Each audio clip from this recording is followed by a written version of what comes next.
Here's a shocking little discovery for you all. I've never eaten a cream egg. Don't know why. Don't know why. Just, I don't know. Maybe there's something about the middle of it that looks a little bit too suspicious to me.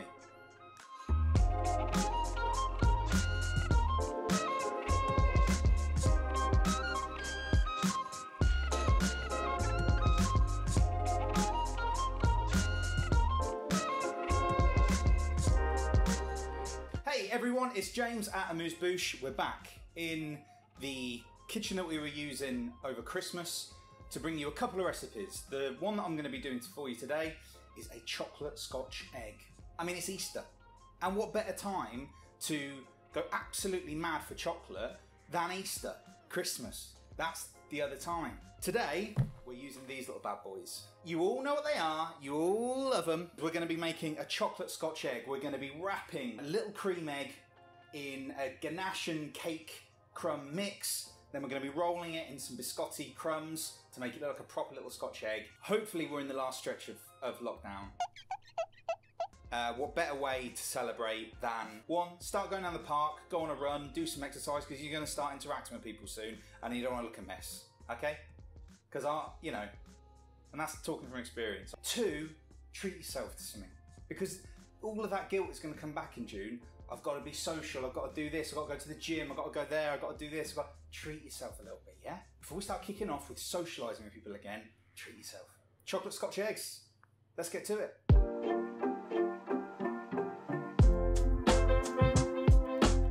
The first thing we're going to do is make some cake. Now, you could buy some ready-made cake or some chocolate muffins and just crumble them up, but this video would then just be me talking a load of rubbish, about a minute worth of video, and then me talking rubbish again. So we're going to make the cake. Take 200 grams of room temperature butter and work it a little until it becomes nice and creamy.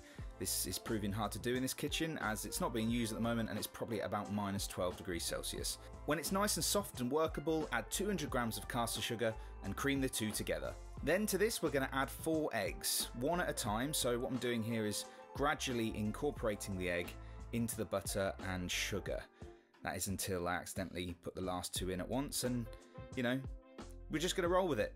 We'll roll with it. You'll be fine. Just give it all a good beating together.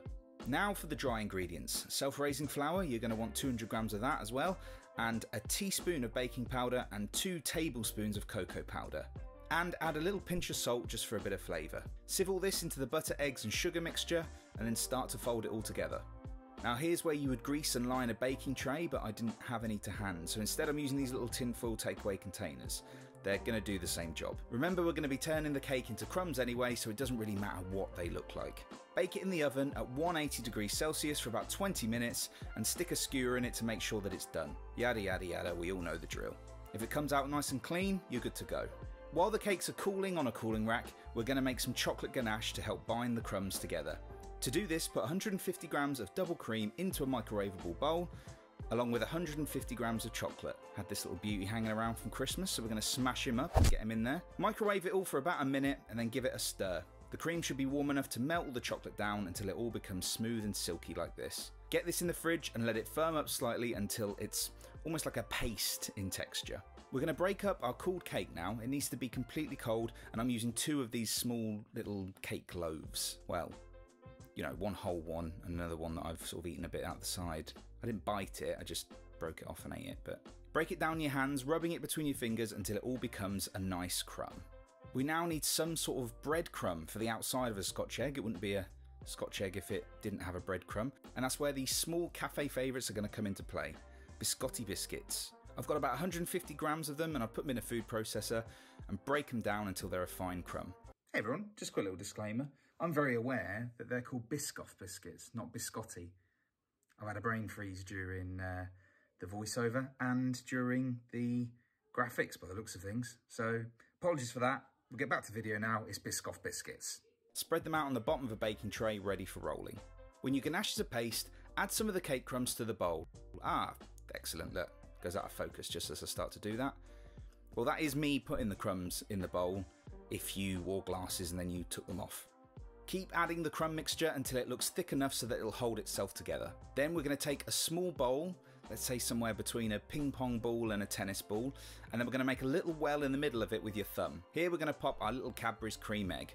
You can then start to work the mixture around the outside of the egg until it's completely covered. Don't be afraid to add a little bit more of that cake mixture just to make sure everything is covered. Do this with as many eggs as you can get your hands on. I've done 6. I'd say maybe you could push to 8 with the recipe. Now, what I was going to do here was try dipping the ball into that biscotti spread that you can buy, just so that the biscuits had something to cling to. Don't bother. It was a nightmare. The cake was coming off as I was trying to do it. Truth be told, if you've just worked the cake, it'll be warm and the biscuits will all stick to the outside of the cake mixture. And there you have it. A sweet Scotch egg. Can't wait to see the pubs selling these with a pint when they open again in April.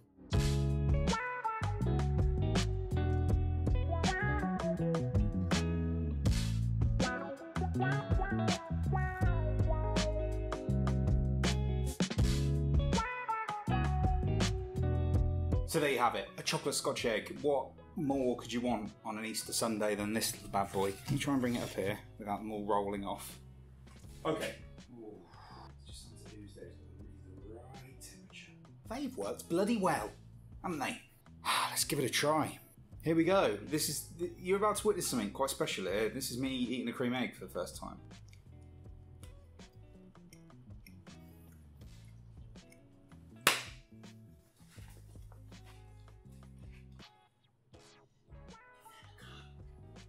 Give them a go.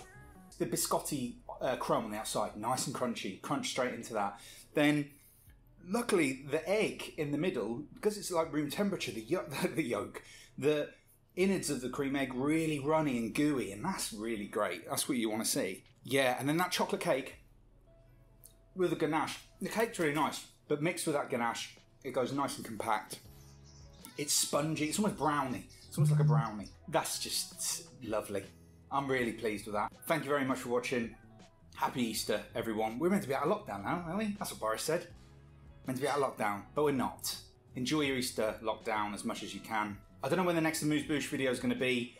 We're trying to move into our flat at the moment. There might be a slight pause between this video and the next. There's a lot more coming from Amused Bouche this year. I can promise you that. Once we get things settled in the flat and I get somewhere where I can work. But until then, see you later.